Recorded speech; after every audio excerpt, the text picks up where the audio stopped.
Everyone I invited to my birthday refused to come.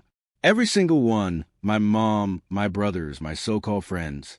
I sat alone at the table, the candles melting on a cake I bought for myself. Then, just as I thought the night would break me in half, the doorbell rang. It was my dad. He wasn't smiling. He wasn't even carrying a gift bag. Instead, he held a small wooden box with both hands, like it weighed more than his life. He walked past me without saying a word, set the box down on the table, and slid it toward me. "Son," he whispered, his voice shaking, "this is the reason they didn't come. Open it if you're ready." My chest tightened. My hands trembled as I touched the lid. What could be inside? Why would a simple box be the reason every person I loved abandoned me on my birthday? I slowly began to lift the lid, and what I saw made my heart stop. But before I tell you what was inside, I need you to hit that like button, subscribe, and stay with me, because this story isn't just about my birthday. It's about betrayal, revenge, and the kind of truth that destroys families. My name is Michael Carter, and I grew up in a family that, from the outside, looked perfect. My dad, John Carter, was a quiet man with tired eyes but strong hands. He built everything in our home with those hands. My mom, Linda, was the opposite, sharp, loud, and always controlling. I had two brothers, Ryan and Chris. We were the kind of family people envied at church, smiling in pictures, dressed in clean clothes, but behind closed doors, we were anything but perfect. I was a middle child, and I always felt invisible. Ryan, the oldest, was my mom's pride. He followed her orders, became the golden boy, and could do no wrong in her eyes. Chris, the youngest, was a baby of the house, spoiled and shielded from everything. And then there was me, the one nobody noticed until they needed something. Growing up, I tried so hard to win their love. I did chores without being asked, shared my food when there was enough, even covered for my brothers when they messed up. But no matter how much I gave, it was never enough. My mom's words still echo in my head. "Michael, you're not even really part of this family." At the time, I thought she just meant I was disappointing her. I didn't know her words carried a darker truth. As I grew older, I found peace with Dad. He wasn't perfect, but he understood me in ways Mom never could. He'd sit with me in the garage, teaching me how to fix things, telling me stories of his youth. He didn't say much, but when he did, it mattered. Still, most of my teenage years were lonely. Birthdays were the worst. I'd watch Ryan and Chris get surprise parties, big dinners, and expensive gifts, while mine always felt like an afterthought. Sometimes they forgot completely. But this birthday, the one that started everything, was different. It was my 25th. I had spent weeks planning it. I booked a small hall, bought decorations, ordered food, and sent out invitations. I told myself, this time they'll show up, this time they'll care. But as the day came, text after text, call after call, I got excuses. Mom said she was busy. Ryan said he had a work trip. Chris said he was tired. My friends? They ghosted me too. So there I was, sitting in that hall, staring at empty chairs and untouched food, drowning in the kind of silence that makes your bones ache. When the door finally opened, I thought maybe, just maybe, someone had changed their mind. But it was only Dad. He didn't say happy birthday. He didn't hug me. He just gave me that box. And that's where everything began to unravel. Because inside that box was not a gift. It was not money. It was not even a memory. It was a piece of truth so raw, so ugly, that it would burn my entire family to ground. But before I tell you what it was, I need to explain how I ended up here, how years of lies and betrayal led to this one night, this one box, this one choice that would change everything. The first crack in the wall happened years before, when Ryan got arrested. I was 17 then, and he was 20. He had been caught drunk driving after a college party and crashed into a parked car. Nobody got hurt, but the cops found drugs in his glove compartment. The police were ready to press charges, and I thought for once Ryan would face consequences. But that's not what happened. My mom went to court, pulled strings with her connections, and somehow made the whole thing disappear. Ryan walked free, smug as ever, while I sat in the back of the courtroom, realizing something chilling. My mom would do anything to protect him, even if it meant breaking the law. That was the first time I felt truly invisible, because while Ryan celebrated his freedom, I was the one forced to take extra shifts to help pay off the damage in the car he wrecked. Nobody thanked me. Nobody even asked. But the worst part? The way Mom looked at me that day. Like I wasn't even her son. Like I was just some kid she tolerated. That night, I asked Dad about it. Why Mom always treated me like I didn't belong. He looked at me with those tired eyes, sighed, and said, "One day, Michael, you'll understand." I didn't know it then, but the truth was already waiting in a box. And years later, on my 25th birthday, that box finally found its way to me. But what was inside it? What secret was heavy enough to make my entire family abandon me? The answer would break me, rebuild me, and light the fire for the revenge I never knew I was capable of. And when I tell you what I found inside, you'll understand why my story doesn't end with that box. It begins with it. Because the moment I lifted that lid, my life as I knew it was over. The lid creaked open, and my breath caught in my throat. Inside the box was a stack of old photographs, yellowed at the edges, wrapped tightly in a rubber band. On top of them lay a folded envelope with my name on it. Michael. My heart pounded. "What is this, Dad?" He didn't answer right away. His face was pale, his jaw tight, his hands shaking. Finally, he whispered, "The truth your mom never wanted you to know." I slid the envelope free. The paper felt fragile, like it had been waiting for years to finally be touched. I unfolded it slowly, and as my eyes scanned the words, the room around me seemed to disappear. The letter was from a woman I had never met. Her name was Sarah, and in a voice filled with love and regret, she explained the truth. I wasn't Linda Carter's son. I was hers, my real mother. The photographs below confirmed it. Pictures of Dad holding me as a baby, pictures of Sarah smiling down at me, and even hospital records with my birth name, Michael Johnson. It felt like my chest cracked open. I staggered back on the table, the letter trembling in my hand. All those years of being told I didn't belong, of hearing my mom spit those words at me, "You're not even really part of this family." She hadn't been insulting me. She'd been telling me the truth. I looked at Dad, my voice breaking. "Why didn't you tell me?" His eyes filled with tears. "Because Sarah, she died when you were only 2. And Linda, she agreed to raise you as her own. But she never truly accepted you. I thought love would grow in her heart over time. I was wrong." Anger surged in me like fire. My whole life, I had been lied to. My mom wasn't my mom. My brothers weren't my brothers. And all of them knew the truth while I lived in the dark. I slammed the letter on the table. So they all refused my birthday invite because what? They don't see me as family? Not even worth showing up for one night. Dad lowered his head. "It's worse than that, son." I stared at him. Worse?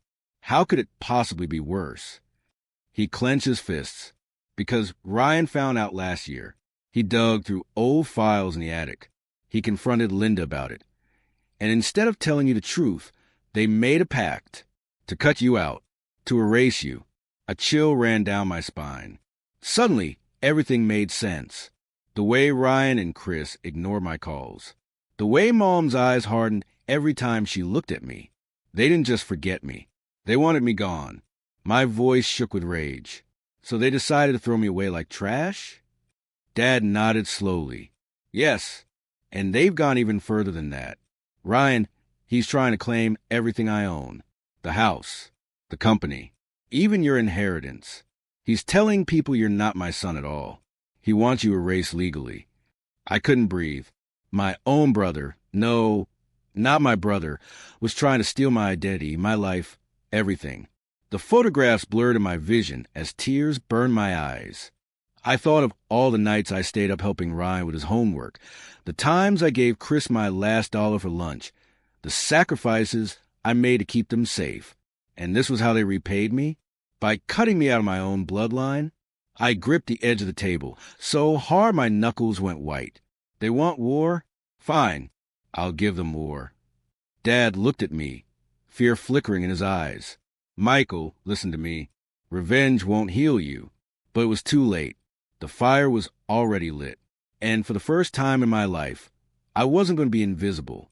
I wasn't going to be their scapegoat. I was going to make them feel every ounce of pain they gave me. The box was no longer just a box. It was a weapon. I gathered the photos and the letter, shoving them back inside. My mind was spinning, already planning my next move. But then the sound of shattering glass cut through the silence. Dad and I froze. It came from the back of the house. Someone was inside. I turned to Dad. His face had gone pale. "They know," he whispered. "They know I told you the truth." Before I could ask what he meant, heavy footsteps echoed through the hallway. Shadows moved against the wall. And then the door to the dining room burst open. Ryan stood there, his eyes cold, his hands clenched, and behind him, Chris, both of them glaring at me like I was a stranger in my own home.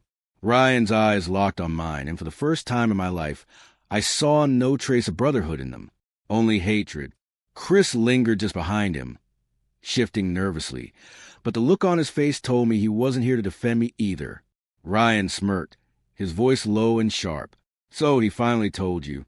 I clenched my fists. "You knew all along. You all did.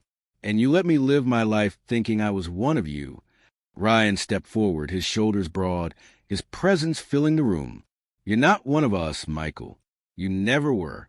And now that you know, it's time you stop pretending." Dad slammed his hand on the table.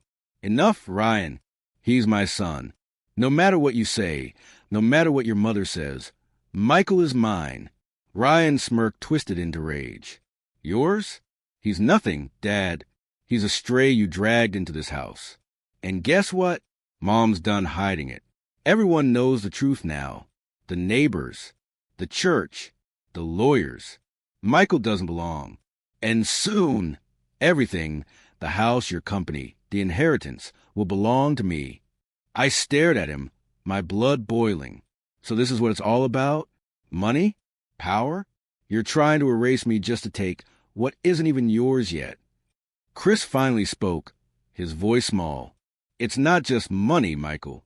You don't get it. You've always been the problem. Mom said you're the reason she and Dad fight. She said you ruined everything." I felt my chest tighten. The words stabbed deeper than any knife could.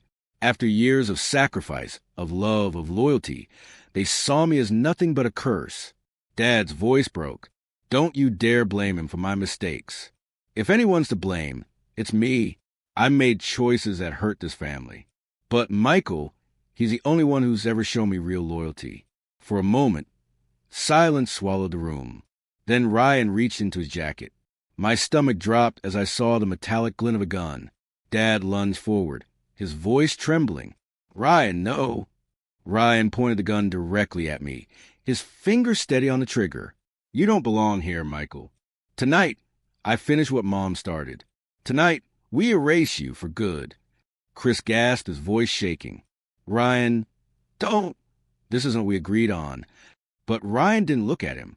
His eyes were locked on mine, burning with hate. I stood frozen, the weight of betrayal crushing me. My own brother. No, the man I thought was my brother was ready to kill me. For what? For blood I never chose? For secrets I never asked to carry? Dad slowly raised his hands, stepping between us. "If you want to pull that trigger, you'll have to go through me first." Ryan's jaw tightened. "Then, so be it." And in that moment, time shattered. The gun went off. A deafening crack split the air. Dad staggered backward, clutching his chest, his eyes wide in shock. Blood bloomed across his shirt. I screamed, the sound ripping out of me like fire. "Dad." Ryan's face was pale, but his grip on the gun didn't falter. Chris stumbled back, his hands over his mouth, tears brimming in his eyes. I dropped to my knees beside Dad, grabbing his hand, pressing against the wound with trembling fingers. His blood was hot, thick, spilling between my hands. His voice was weak, each word a struggle. "Michael, listen, the box, it's more than just the truth. It's proof. Don't let them take it. Fight for it." His breath rattled. His grip on my hand loosened. His eyes flickered, then stilled. And just like that, my father was gone. The room spun. My ears rang. My heart shattered. Ryan lowered the gun, his expression cold, almost satisfied. It's over, Michael. Without him, you're nothing. Without him, no one will believe you. The world will never see you as a son. Something inside me snapped. I rose slowly, my hands soaked in my father's blood. My vision blurred with rage. I no longer cared about Ryan's gun or Chris's fear or my mother's lies. All I cared about was one thing: revenge. You just made the biggest mistake of your life. I whispered, my voice trembling with fury. Ryan tilted his head, mocking. Oh, and what are you going to do about it? I didn't answer. Not yet, but inside I knew I would burn everything they loved to the ground, and I would make them watch. I knelt in a pool of my father's blood, my heart shattering into pieces I knew would never fit back together. His hand, once so strong and steady, now lay limp in mine. I had lost the only person in that house who ever saw me for who I was. Ryan lowered the gun, his face hard but his hands shaking slightly. He tried to mask it with that smug smirk, but I could see it. He hadn't expected to actually pull the trigger. Chris stood frozen, tears streaking his face, his voice trembling. Ryan, you killed him. You killed Dad. Shut up. Ryan snapped, spinning toward him. He was weak. He chose Michael over us. Over Mom. He deserved what he got. Those words branded themselves into my mind. My father, the man who sacrificed everything to raise us, dismissed as nothing but weak. I stood, my fist clenched so tight my nails cut into my palms. My voice shook, but I forced the words out. You think you've won, Ryan? You think killing him erases me? No, you've just given me a reason to destroy you. Ryan's eyes narrowed, and for a moment I thought he'd raise the gun again. But instead, he sneered. Try me. You'll see what happens. He shoved Chris toward the door. Let's go. Chris hesitated, looking at me, his eyes wide with guilt. For a moment, it looked like he might stay, might finally choose what was right. But then Ryan barked his name, and just like always, Chris followed him out. The door slammed shut, leaving me in silence with Dad's lifeless body. I broke. My chest heaved with sobs, my hands shaking uncontrollably. I buried my face into his shirt, ignoring the blood, inhaling what little of his scent remained. He had been my anchor, the one thing keeping me steady in a world that hated me. And now he was gone. But his last words echoed in my mind. The box, it's more than just the truth. It's proof. I dragged myself back to the table, hands trembling, and tore through the stack of photographs and papers. That's when I found it. A series of documents tucked beneath the photos. Bank statements, business contracts, property deeds, all in Dad's name. And every single one of them listed me, Michael, as his heir. My eyes widened. This wasn't just sentimental. This was power. This was legal proof that I wasn't a stray. Ryan called me. Dad had prepared for this. He knew Mom, Ryan, and Chris would come for me one day. And he made sure they couldn't erase me so easily. My grief hardened into resolve. Ryan thought he had ended me tonight, but all he'd done was awaken a part of me I didn't know existed. A part that wasn't afraid anymore. A part that would take back everything they'd stolen and make them pay for every wound they left on my soul. I spent the rest of the night gathering the documents, wiping my fingerprints from the scene, and calling an ambulance anonymously. I couldn't let the police see me here. Not yet. Ryan had influence through Mom, and if they twisted the story, I'd be the one in handcuffs before sunrise. I slipped out into the night with a box clutched to my chest, my father's last gift to me. But where would I go? Who could I trust? I thought of Sarah, the mother I never knew. Her name was on the letter, her handwriting on those pages. Was there anyone alive who had known her? Anyone who could tell me more? I didn't know, but I swore I'd find out. For now, I went to the only place I thought Ryan wouldn't look, an old motel on the edge of town, the kind of place where people vanish for weeks without questions. I locked the door, set the box on the bed, and stared at the ceiling until dawn broke through the curtains. Sleep never came. Only rage. Only plans. By morning, the news was everywhere. Local businessman John Carter found dead in his home. The article made my blood boil. It painted him as a respected figure, but it didn't say a word about how he died. No mention of Ryan. No mention of me. Just a quiet erasure of truth. But then my phone buzzed. An unknown number. I almost ignored it until I saw the message. If you want the truth about your mother, meet me tonight at 9. Downtown. Come alone. My hands froze. My real mother? Sarah was dead, Dad told me himself. So who was this? Someone who knew her? Someone who knew me? I had no choice. I had to go. That night, I slipped into the shadows of the city, the box hidden in a backpack, my nerves on fire. The address led me to a rundown warehouse near the river. Broken windows, rusted doors, the kind of place you don't walk into if you plan on walking out.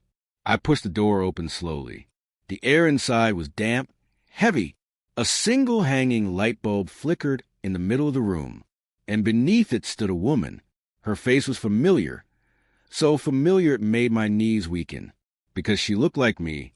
"Michael," she said softly, her voice trembling with emotion. "I'm not dead. I'm your mother." My heart stopped. I froze where I stood, the dim light flickering across her face. She was older, yes, lines carved into her skin, eyes heavy with stories untold, but the resemblance was undeniable. The same eyes as mine, the same sharp jawline. It was impossible. Dad told me she died when I was 2. He swore it. My voice cracked. You're supposed to be dead." Her eyes glistened. "That's what John wanted you to believe." I staggered back, my mind spinning. My father, my protector, the man who taught me how to fix a bike, who placed that box in my hands, had lied? No, I whispered. He wouldn't. He couldn't. But she stepped closer, her hand trembling as if she wanted to reach for me, but didn't dare. "Michael, I am Sarah Johnson. I gave birth to you, and I have been in hiding for 25 years. Her words hit me like a tidal wave. "Why?"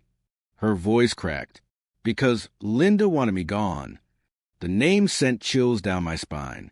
My not mother, the woman who spent years making me feel like an intruder. Sarah's eyes hardened. She hated me from the moment John chose me over her.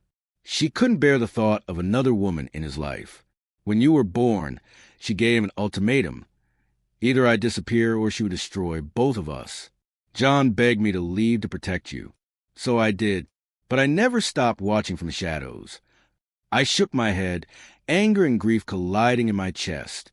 Dad said you died. Why would he tell me that? Tears spilled down her cheeks.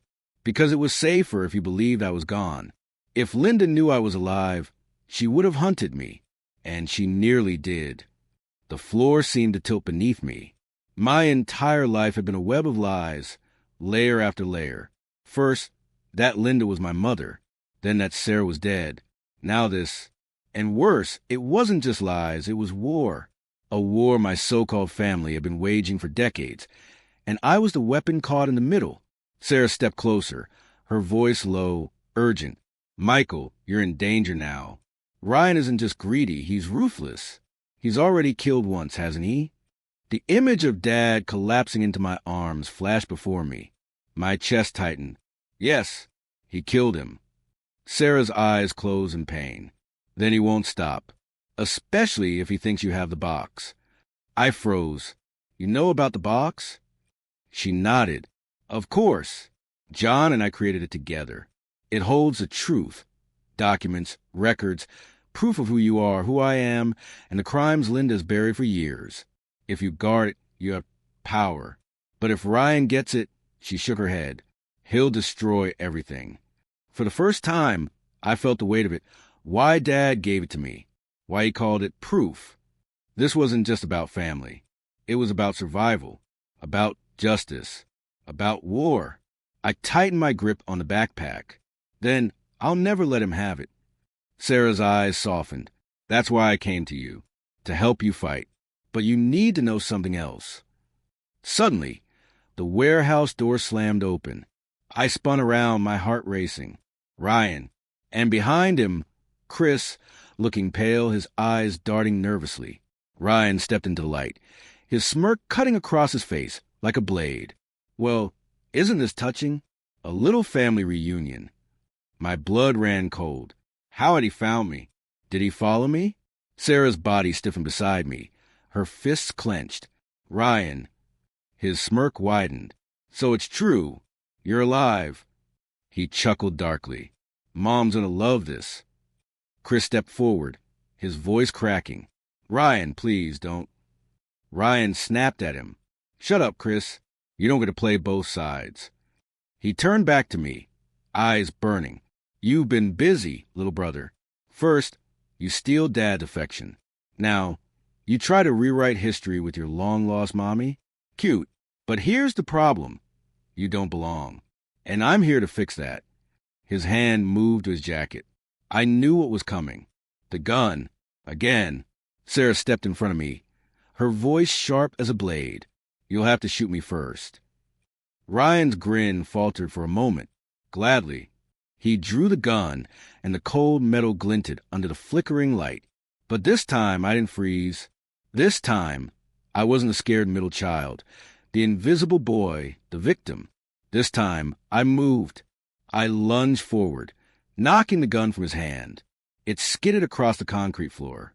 Ryan snarled, throwing a punch, but I caught his wrist, slamming my elbow into his ribs. Years of buried rage poured out of me in that moment. I wasn't fighting just for me, but for Dad, for Sarah, for every wound my family had carved into me. Chris screamed, Stop? Please stop. But Ryan didn't stop. He swung wildly, his eyes blazing with hatred. I dodged, grabbed him by the collar, and slammed him against the wall. You think you can erase me? I hissed. You'll never erase me. Ryan spat blood, grinning through it. You're already dead. You just don't know it yet. Before I could answer, I felt it, cold metal pressing against the back of my head. I froze. A voice I knew too well spoke, calm and venomous. Step away from my son, Michael. I turned my head slowly. Linda, my so-called mother, and she was holding a gun. The cold press of the gun barrel against my skull sent a shiver down my spine. My whole body froze. Linda's voice was calm, almost motherly, but laced with poison. I should have done this years ago. You've been a thorn in my side since the day John brought you into my house. Mom, don't... Chris's voice cracked, his hands trembling. He took a step forward, but Ryan shot him a glare that pinned him in place. I forced the words out through gritted teeth. I was never yours to begin with. You hated me because I reminded you of the truth. Dad loved someone else. Not you. The gun pressed harder against my head. I could almost hear her teeth grind. Don't you dare speak his name to me. John destroyed me the moment he chose her. Her eyes flicked to Sarah, standing rigid just a few feet away, her fists clenched, her whole body trembling with rage. Linda sneered. And look at you, Sarah. Back from the grave, like some ghost haunting my family. You should have stayed buried. You don't belong here any more than he does. Sarah's voice was sharp as glass. This was never your family. Linda, John loved me. He never loved you. And Michael is my son, our son. You can't erase us. Not anymore. Linda's hand shook on the gun, her face twisting with fury. I gave that boy food, a roof, clothes on his back. And how did he repay me? By stealing my husband's affection, by dividing my sons, by tearing apart my family. I let out a bitter laugh, even as the barrel dug deeper into my skin. You think you gave me a family? You gave me years of rejection, years of being told I was nothing.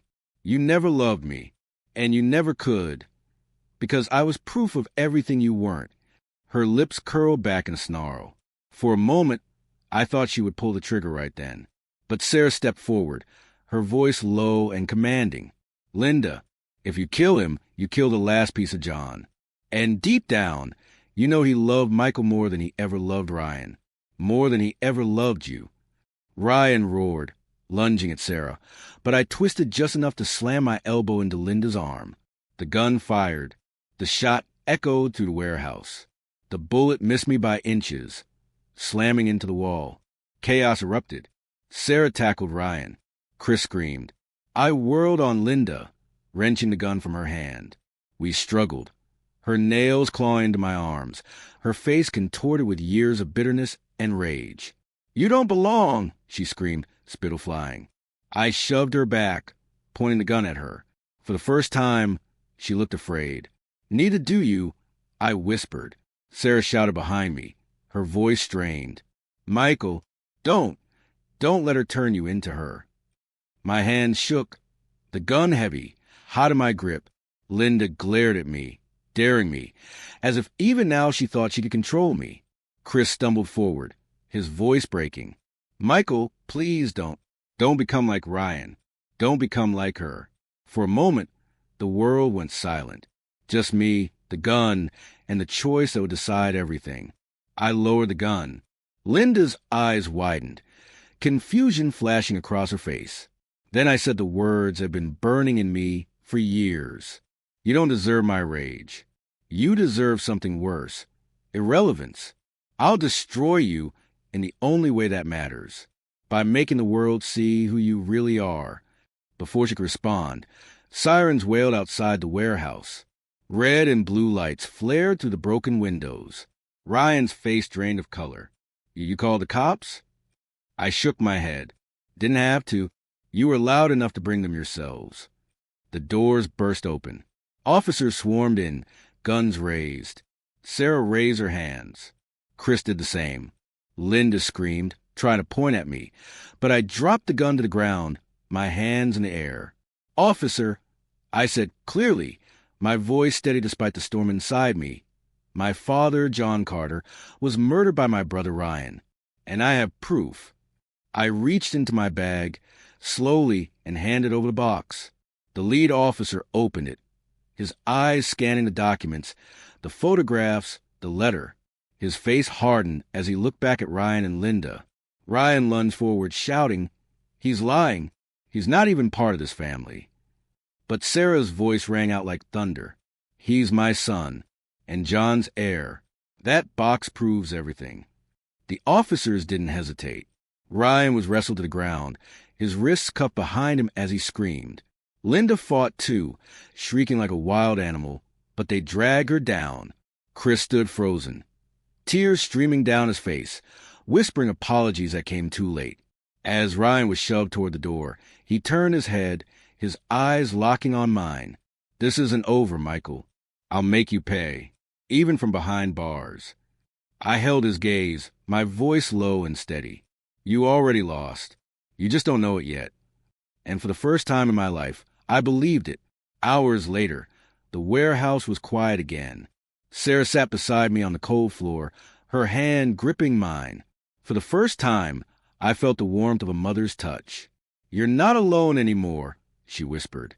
I nodded, my chest heavy with grief but burning with purpose. Dad was gone, but his fight lived on in me. Ryan and Linda were finished, but my war wasn't over. Not yet, because revenge wasn't just about them losing. It was about me rising.